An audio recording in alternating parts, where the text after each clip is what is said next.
Welcome to Field Talk, a Monitor Farm Scotland podcast. Join our host, Wallace Curry, as he explores the stories from Monitor Farm networks on how farmers have adapted their businesses with support from specialists and experts to assess farm performance and explore opportunities. Monitor Farm Scotland is farmer-led, farmer-driven, encouraging discussion and solution-based thinking. Welcome back, everyone, to Field Talk, the Monitor Farm Scotland podcast. The last episode we had on the series was speaking to the East Lothian Monitor farmer Stuart. We also had Ollie from AHDB on. He's an agronomist, and it was cool to hear sort of what they were doing on the farm, which is certainly primarily arable, and then also hear, from the farmer and also from the agronomy side. So that was an interesting episode there. The next episode we'll have is with our Gailshire Monitor farm.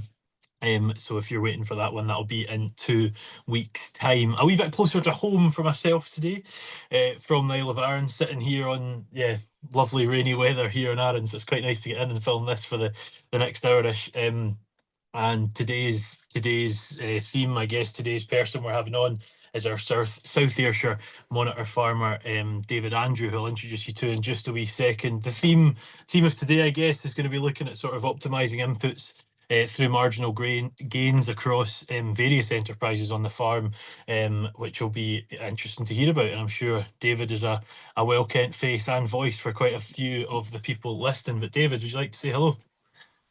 Hi there, Wallace. How are you? Very well, mate. Having a good day? Aye, not bad. We're, you said it's rainy Arran, but we've not got that weather front yet, so I expect it's coming our way soon. By the time we finish recording, you'll be going outside annoyed. Yeah. I had to do this when we did. Aye. Just a bit from yourself, David. It's always interesting when we hear this. We'll get into sort of crux of the farm and technicalities and whatnot, but just so folks sort of know who we're listening to, just give us a background to the farm, who you are, what you do yourself, what your involvement is with the family as well. Yeah, I'm David Andrew. I've grown up at Rowanston Farm at Maybole in South Ayrshire. It was a family farm when I was growing up. It consisted of my dad and my uncle in partnership together.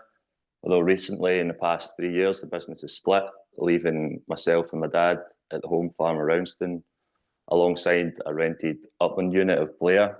So we farm roughly 1,800 acres in total across the 2 units. There's 400 acres of what you call lowland ploughable pasture across Rowanston, and the rented unit of Tredonock, and around 1,400 acres of mostly upland hill farm at Blair. I actually went to university after leaving the school and studied accountancy and finance, and I actually graduated during COVID, so the sort of job prospects weren't that great, and it was always my intention to come home to the farm, but that was sort of accelerated by COVID, and I've been working on the farm and been a partner in the business ever since. Was the original plan to work in accountancy for a notable period of time and then come home? I don't think so. I was never really keen in working in an office, but I always liked figures and maybe something along those lines. But it was always my intention to come back to the farm. I've never really looked back since I've come home. So such a rubbish time to graduate as well. I just started lecturing in 2020, and just doing the sitting looking at a laptop for graduation was the most demoralising thing I've ever been involved in. So that was unfortunate timing. But here, I certainly remember when COVID happened, it was probably one of the best summers that I remember weather-wise. It was quite nice to come back to the farm at that time. Was it then, or was it later down the line? Yeah, that was the time. Yeah, I actually wrote my dissertation while when the first lockdown was happening, so it worked out quite well for me because I got a couple of extensions for my dissertation and I was busy lambing at the time, so it actually worked out quite well. Quite handy. I ended up getting furloughed at that time, and I think it was the first time, and probably to this day only time, I've ever been paid to lamb, in fairness, but which is a nice little bonus. But I'm sure accountancy is pretty useful in the day-to-day as well. But just before we get into farm itself, David, you're a bit of a rugby man as well. Played to quite a notable level from what I see. I'll give it a go anyway. I've always played right the way through school at Carrick Academy. and I'm still currently playing at my rugby club in Troon, playing in the Premiership. So no, I enjoy it. It's good to get off the farm now and again, and on a Saturday, and keep fit and active. So the social side's good too. I can imagine. What does the Premiership cover? Is that all of Scotland? How does it work? That's the Premiership right now is the top amateur league in Scotland. So it's a 12-team league. And is there a way? I've told you and Beth off camera, I really know very little about rugby. These questions are going to be helpful for the people that know nothing about rugby, and probably really stupid for those that do.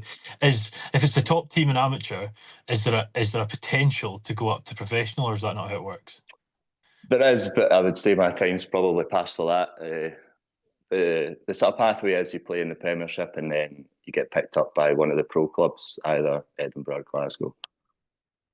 So, got you. So like the club wouldn't jump up, right? Okay, that makes sense. So the extent of probably the highlight of my playing time was getting a game with the Glasgow B team, essentially. So that was a couple of years ago now. That is very cool, though. That's very cool. And a clipper as well. Yep. Dad and uncle are both contract shearers, so I was always growing up around it. And the past few years, I've jumped into it too and shear around 12,000 a year during the summer for local contractors, and also crutch lambs in the market, belly crutching in the air market most weeks in the winter. So another thing to keep busy at. Absolutely. Back to the farm, David. I mean, you've covered it a wee bit there, touched on some of the things quite, from sheep on the hill, lowland, store cattle as well, own ground, tenanted or rented? Was it the hill farm's on a long duration tenancy? Yeah, and there's there's 100 acres of seasonal rented ground as well. That's what it was. Sorry, yeah. So there's a lot going on.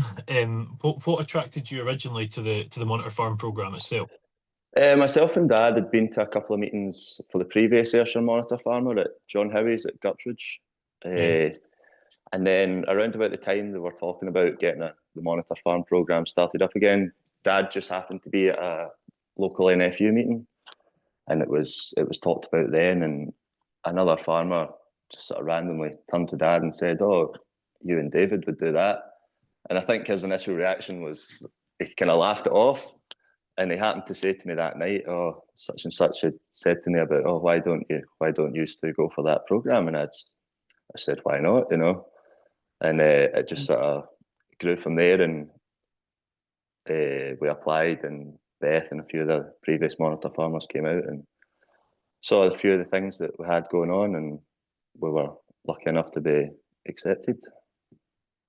And what's that process like at the start? We've actually never really covered that, when Beth comes out and that sort of thing. I believe we had to write an initial just a short response online, just telling a brief about the farm and why you're interested in the programme. And then I believe it was Beth and at least two other previous Monitor farmers came out, and we just had a wee tour of the farm, talked about why we were interested in the programme, what kind of things we'd aim to get out of it. And it was a few weeks later we heard back that we'd been successful. And between 2 and 2.5 years in so far, how have you found it? It's been good. To be honest, the first year or couple of years, there's a lot of sort of setting up committees and getting the right people involved, finding your feet, understanding what you actually want to get out of it, especially when there's a lot of different things going on. But I can really see now that these first 2 years have set the foundations, and we're going to get a lot out of it. Not just in the next 2 years, but hopefully beyond the scope of the programme. Because you know yourself, a lot of changes in farming, it takes more than a couple of years or a couple of breeding seasons to really see the effect of those. So hopefully in the long term, there'll be a good benefit out of it as well for us. Yeah, it's like building that, what do you call it, like a foundation almost to kick off. And then one thing I'm going to just ask you about in a second is that sort of management group as well, that sort of knowledge sharing concept. The whole Monitor Farm programme is good, and then that 5, 10, 25 years down the line, whatever, it's building on what those plans were. But tell us a bit about, you said there about the first year setting up the groups and committees and whatnot, which at the time probably feels like, oh my god, why am I doing this? But once it's done, everyone seems to have spoke so positively about it. So tell us about that management group that's around you.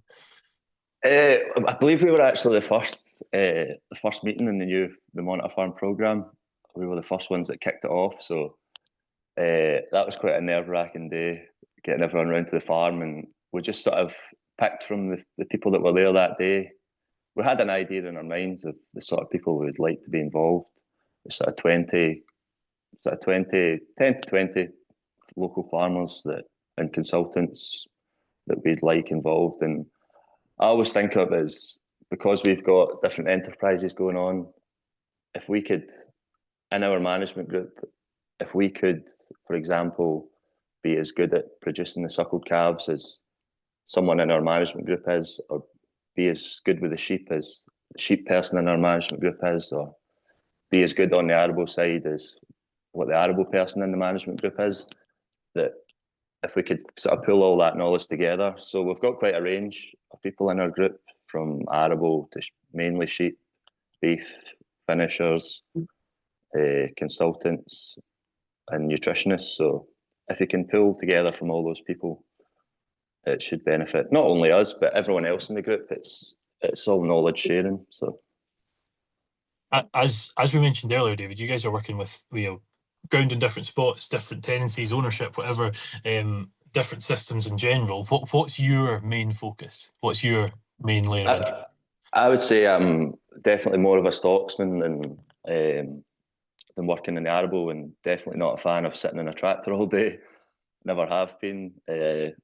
Probably more so the sheep side, just because the way it worked out when I was at university, a lot of the cattle jobs are sort of day to day, and it tended to be, if I was at university or coming home later in the day, I could go away and work with sheep. Whereas the cattle side's more feeding, more routine. I was never really involved as much in that, but certainly the stock, and probably more so the sheep for me, and slightly more the cattle for my dad.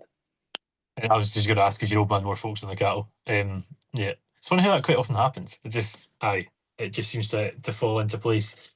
On the cattle side of things, we'll come to that. There's been a few sort of changes there, David, but I just wanted to, I guess, ask, looking at the programme itself, you guys have had that discussion with someone at the market. You've had that initial thing, you're then in, and then I assume it's that, oh my God, what do we do now type vibe.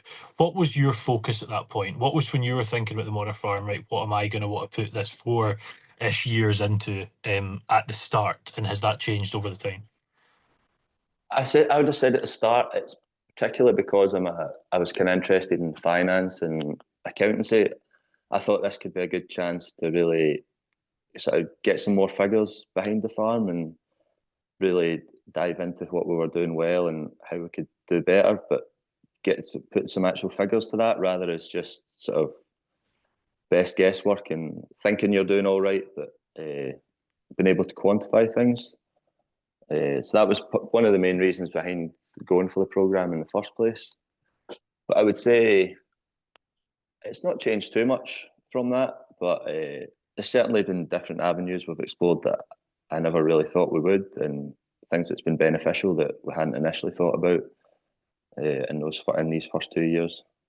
Tell us a few of those avenues that you really thought. Well, in year one, we had the whole farm mapped by soil essentials for pH, and I would say it's not been an area of particular interest for me, is that side of things, the soil health, but just through a few of the consultants we've had and through getting that done, you realise how important that is.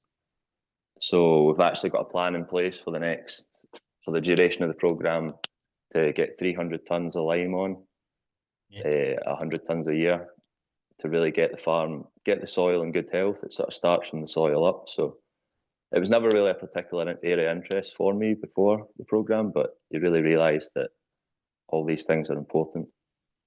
When you done that analysis, was it a shock, the results, or was it expected? I think we always thought in our heads, we put some lime on, we did a bit of ploughing, a bit of arable, that everything would be all right, because we do an odd field with lime every now and again, but probably across the board, the average would be a bit lower than what we'd really have liked it to be. It tends to be the case. I mean, here I'm not not in any way professing to be a soil professional, because I'm absolutely categorically not. Let me just shout that out before anyone asks me. But that's the response most people have. I interview quite a lot of people across various different series here and there, and I think, yeah, everyone's aware of it. And then you hear the number and you're like, oh, okay, that wasn't where it was in my head. And I kind of think that's probably the idea that you've had the whole time, David, jumping into this is, everyone, it doesn't matter if you're farming or, I don't know why hairdressing's coming to mind, but you're wanting to try to get better and better and better. Yeah, that's just what we do. But when it's not an objective that's 6 better, whatever that is, or 0.2 better, whatever we're talking about, it's kind of hard to work towards something. But when you've got that number, especially I'm guessing with a head like yours, quite numbery centric, it helps, and then you can put that into practice. On the sort of cattle side of things, David, you said you were primarily sheep, but still very much involved in the cattle side. Been a pretty big change recently, from what I understand. Yeah, so we have around 150 breeding beef cattle on the farm, split 50-50 back end calving and spring calving. One of the first things that was picked up on at the first few meetings we had was we had a lot of different breeds going on. We worked with Simmentals, Lings, Solers, Charlies, and one thing that was suggested to us was to really sort of simplify the cattle system and get the right breeds to suit the hill. So all our cattle are grazed and summered on the hill farm, Blair, which is a real upland unit. So we took the plunge and bought 12 pedigree Ling heifers as the sort of foundation of the new spring calving herd. So the plan is to have 75 pure Lings eventually calving in the spring, and then breeding the first cycle of those to the Ling to keep producing enough Ling heifers, and then after that to the Simmental to produce Simlings for the back end calving herd, which will eventually go to the Charlie bull. So that's the sort of simplification of the system that's planned, but it's going to take a few years to filter through. But we've always liked the Lings, and they suit the hard hill ground, and hopefully be able to extend the grazing season a lot with them, really get them pushed out onto the hill and make use of the rougher forage. What was the main reason you chose Ling? There's a few options you could think of that would work on the hill. What was the choice to jump there? We always worked with a Ling bull for the past 6 years, but they were never really pure, and we always liked them. They're very fertile breed, I think. Just with that, they've still got a bit of hybrid vigour in them. They're with no problems with calving or temperament with them, so we just decided to keep going on that route. They seem to be a breed that's really on the up just now, I think. People are realising they're really good for these as a hill cow. So, is the desire to continue having both back end and spring? Yeah, it suits the way the farm is here. It suits the sheds and the available grazing for us, and also splits the workload a bit, calving the cows in 2 blocks. And because we're finishing all our own cattle on farm, it gives us a constant flow of our own cattle coming on for finishing. It's quite important for us here for cash flow to really have a constant supply of finishing cattle going away every week. Yeah, definitely. Cash flow is definitely one of the biggest challenges.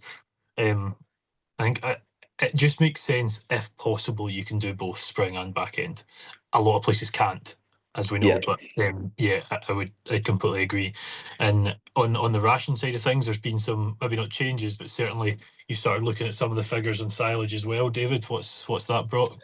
Yeah, through the programme we've had Lorna Shawn from SAC, who's been fantastic. We've had all our silage analysed through them, and the sort of main thing that comes out of that is to feed the right feed to the right class of stock.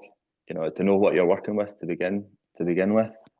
So we've probably got a bit of a pleasant surprise with one cut analysis, and a bit disappointed with another. But as long as you know these things, you can feed it in the right way. So definitely going forward, it's something that we're working on with Lorna. Also on the sheep side, the sheep feeding and what silage to feed to sheep, etc. She's been a great hit that way, and I think a lot of people got a lot out of the workshop she ran down this way in the spring as well. Tell us a bit about that workshop. Maybe you can't share any secrets, but Oh no, well, maybe Lorna won't want me sharing all our secrets, but no, it was a lot of the usual stuff, your analysis, your sheep feeding, but a really interesting thing was on feed labels. You know, we all get bags of feeding delivered and don't even look at the label, probably rip it off and leave it on the bag. But, you know, she sort of broke it down, what you should be looking for, what ingredients are the best. And the interesting thing was that the ingredients are always listed in the sort of percentage of the feeding. So you can sort of work back from there. And if there's a lower quality ingredient is higher up the label, you know that the feed's maybe not as high quality. So really interesting, actually. I think a lot of people were quite surprised. Sometimes you think you're just looking at the headline figure or your percentage of protein and not really delving down into the ingredients behind it. For the cattle, are they primarily on grass, or is there also a ration used throughout the winter time? The finishing cattle are on our own finishing ration, and the suckler cows are on a mixture of silage and straw and draff. And you mentioned looking a wee bit at the sheep side as well. Any changes made there, or just interest? On the sheep side, we winter all our sheep, or try to winter our sheep on fodder beet and red clover silage. So with the help of Lorna as well, she was out and did a demonstration with the group on how to measure the yield of your fodder beet crop. So we did that, and it helps you sort of budget ahead for the winter. So once you know, it's all very well planting however many acres of crop, but depends on the hold, disease, weather, what yield you've actually got. So we did that, and it's enabled us to really ration out the feeding and know a start and an end date for the grazing. And also the analysis of the red clover silage, which we feed to the ewes, has come out really good. So ewes are in good health just now in the run up to lambing. You might have touched on it right at the start, but what breed of ewes do you have?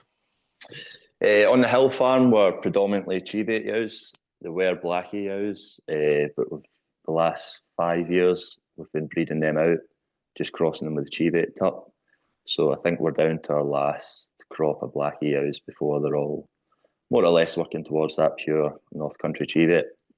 And the draft ewes, the 5-year-old ewes up there, get tupped with the Logie tup, which is a hybrid tup from the Ingrams of Aberdeenshire, to produce the replacements for the lowland flock of around 450 ewes down below, which run at Rowanston. You've been quite happy with the Logie tup? Aye, yeah. I actually did a lambing up at Ingrams, Logie Durno, and I lambed a batch of Logie ewes. I was really impressed with them. They're not a massive, across with the Chivate, they're not a massive ewe. We don't want a massive ewe, a big hungry ewe. Just a nice sized white-headed ewe that really crosses well with the Charlie terminal sire on top of her. So that's the aim. The ultimate aim is to produce a good quality fat lamb down below. And also how you found the Charlie, because a lot of what you've said there has been very similar to what we've done at home. I'm guessing slightly different quality ground, it must be said, but that transition certainly from blackface, be that Blackie or Swale into Chivate, it's been what Mum and Dad have been working on the last few years as well. They're not fully there either, but that's the sort of the direction they're going. Also just bought first Logie Durno tup, and I can't remember the name of which one of it was. But yeah, we still operate with that tech. So what's the Charlie like? Well, we actually have a flock of pedigree Charlies, so this is my opportunity to say that they're fantastic. No, we've grown up. Dad and my Uncle James did a pedigree flock for years, and we've always just used our own tups. So we find that the Charlie clicks really well with a white-faced ewe. Produces a real nice, tight-skinned lamb, fast-growing, which is what the market wants. And I take it you're finishing them, they're not being sold store? Yeah, all the lambs are finished on the farm as well, including the weather lambs from the hill as well. Good, good. You mentioned earlier, not a fan of being in a tractor, but unfortunately they are important. You've been looking at Mintel. Has that been a new approach? Has that been something that's been recent? Yeah, that was in year one. That's certainly a new thing for here. It was, I think it was suggested to us at one of the first management group meetings that we try a bit of Mintel. We went and visited a local arable farm and saw it in action and decided to jump in. So for the first 2 years of the programme, we've done half of our arable ground Mintel and half ploughed, just as a sort of small trial. And I would say there's been no difference between the ploughed ground and the Mintel ground. So, and it's certainly a time saving on the ploughing, especially at a time of year, spring when you're busy lambing and calving. It was definitely a time saving, and it's certainly something that we wouldn't be scared to do again going forward. As a Well, I did wonder if it was just because you couldn't be bothered sitting out with a plough. It would really suit me, yeah. What was your initial thoughts? It's obviously a very divisive thing at the minute. There's the we need the plough. There's we don't need the plough. Both have complete merits. You're saying they're very similar, as what you're seeing. What was your thoughts before you tried it? I always thought it was something not for this area. It's, everyone just gets the plough out, and you sort of hear about Mintel, but you always assume it's for sort of more sort of prime arable ground, maybe down south or in the east of the country. But it certainly proved that when we saw a local farm to here doing it and saw how successful they'd been, it certainly opened our eyes that it's something that we could be doing as well. I'm in another life just about to record a sort of series on to tell or not to tell, and I think it's a very interesting one because I think it's one of those things. I think we see a lot of new things, and I normally sit on it. I'm like, well, that's definitely my opinion. I'm happy to be proved wrong, but I don't know the answer on this one, and it's very much like you were saying, oh, it's probably not for this area. It's maybe not as blanket as that, but there's definitely a hint of there's some places this wouldn't work, and there's some places that it does work. A bit more specific. Yeah, there's definitely certain situations where I would still say you need to get the plough out, but there's certainly other situations where the Mintel can certainly help you get a crop in if there's bad weather coming up or you need to get the ground worked. It's certainly a lot quicker and a time saving and a cost saving on diesel as well, compared to the plough. I take it you're still buying in quite a bit of feed, but you'll be producing quite a lot of your own as well. Is that fair? Aye, we're probably producing half, Yeah. but actually one change through the programme is we're going to be doing a bit less arable ground, right, and putting more into the grazing. What was the reasons for that? It was actually during one of it was either a management group meeting, I think. Somebody just posed the question, why do you grow barley? Or why do you do your arable? And me and Dad both kind of looked at each other as, I don't know, it's just we've always had a certain amount of acres, so that's the way it's always been done. And somebody said, but you're not really, you don't strike me either as you as, been really enthused about the arable side of things.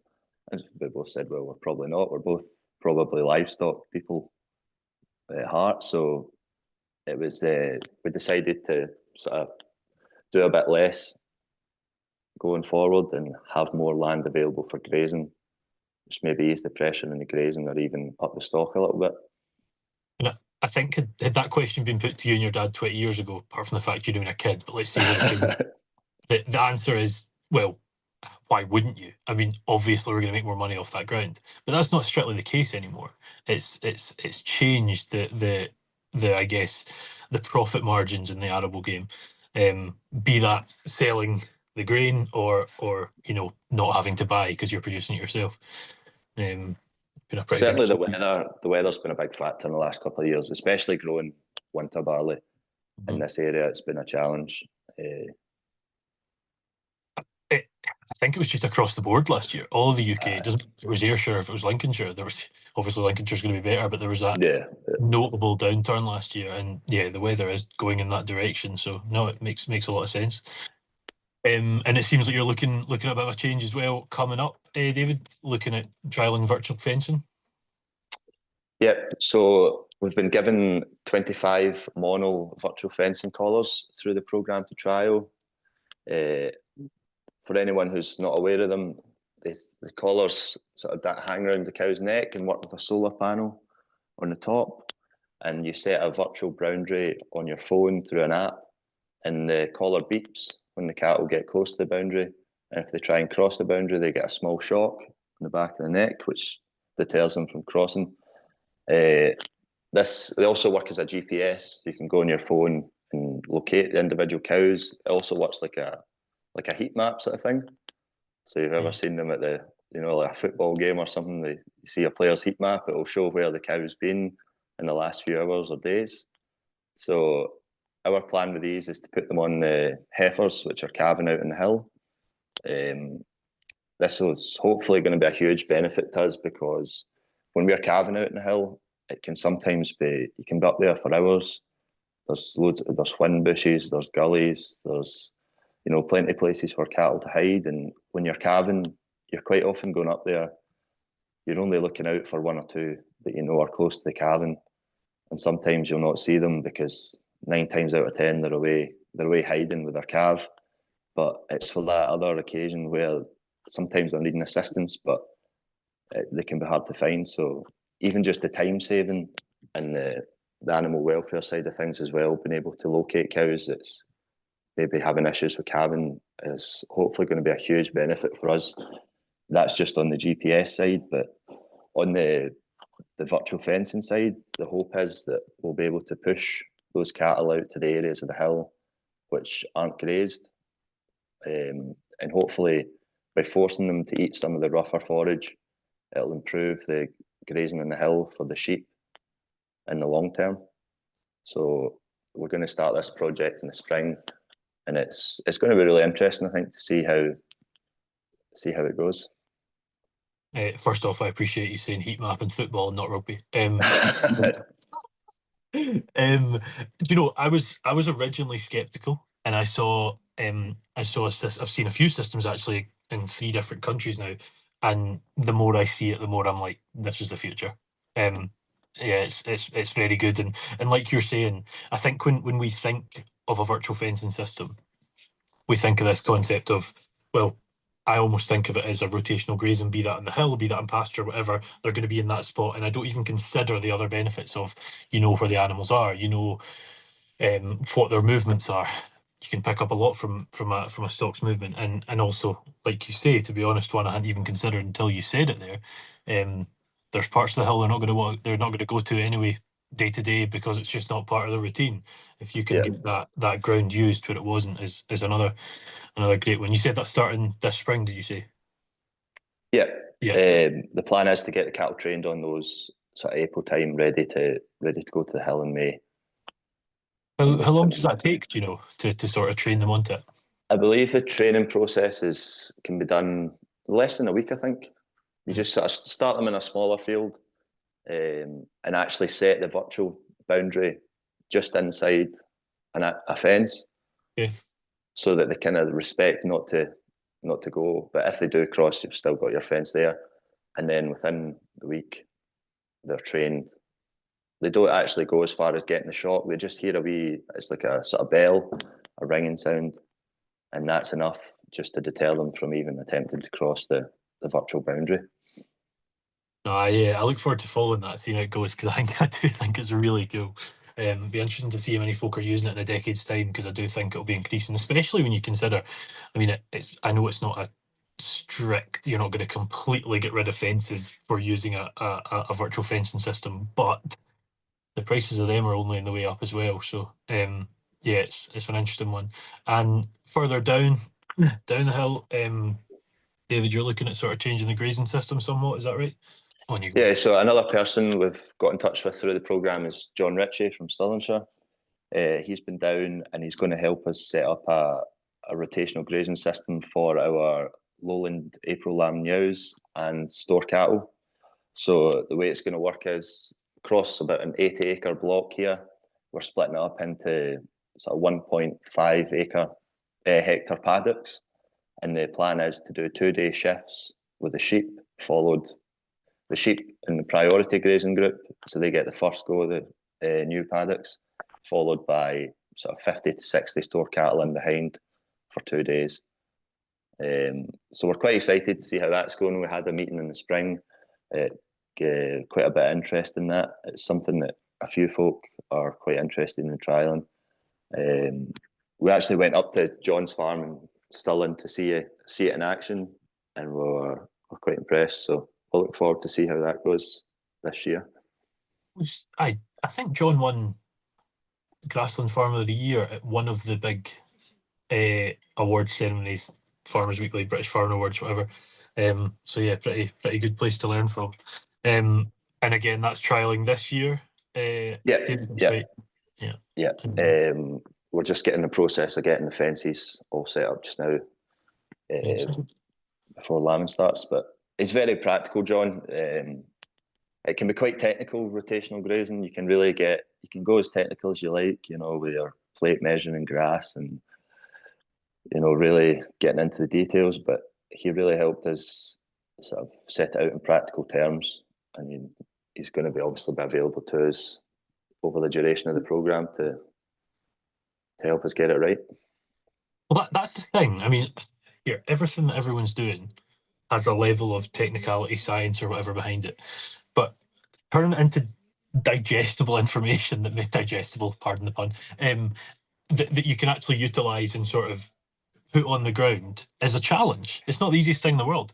So it's good someone who's doing it, clearly good at it, literally award winning. And that'll be interesting as well. David, if you were to look at the business as an entirety, let's assume we're a year and a half, 2 years ahead of where we are now. The Monitor Farm programme for yourself and your dad have came to an end. What do you think's next for the business? Is it continuing on the route you're doing here, that sort of concept of marginal gains, or is there anything in your head that you want to really look at trialling? I would like to. The main priority for the business is to be profitable and to continue to invest in the business. So I think for now that is looking at what we're doing without needing to expand and really get what we're doing right here first. I was actually thinking the other day, it'd be really good at the end of this programme if I could stand up, or me or Dad could stand up and say, this is where we were at the start, and really put figures on, this is where we are now, or even to have other groups come to the farm and say, this is what we did and this is where we're going. But we both are quite keen to, we both enjoy what we do. So we're both keen to keep it going. Excellent. Here, Dave, it's been a pleasure to chat through the farm, chat through the Monitor Farm, chat about yourself as well. It's been a pleasure. The story's cool, whether it's you playing rugby or it's looking at the Monitor Farm itself. I think certainly having a bit of a look at the farm, and obviously I do know you away from this as well, David, just following, it's probably a pretty good system anyway, and just sort of taking on that next step, getting as many people involved as you can to see what's next is that constant journey of progression, isn't it? So it's exciting to see where it goes. So it's been a pleasure. Thank you for those of you listening. That's been David Andrews speaking on behalf of himself and his dad talking about the Monitor Farm in South Ayrshire. As we said just at the start, if you want to go listen to our last episode, we spoke with Stuart of the East Lothian Monitor Farm, and Ollie, who is I can't remember his exact title. It was like head of agronomy for the cereals and oilseed side of AHDB, I think was the title. So to hear sort of his input was really interesting. And then after today, the next one, which I think will be the last Monitor Farmer actually, as part of the Monitor Farm series, will be heading to Argyllshire. So thank you as always for listening. Thank you to David, and we shall see you for the next one. See you then. Thanks for tuning in to the Monitor Farm Scotland podcast. Don't forget to click subscribe wherever you get your podcasts from for more episodes as we continue to dive into the stories from our Monitor farms. If you want to stay updated with our latest news and events, please visit the Monitor Farm Scotland website and follow us on social media for more updates and keep in the know about what our farms are getting up to. Monitor Farm Scotland is funded by Scottish Government and managed by Quality Meat Scotland and AHDB.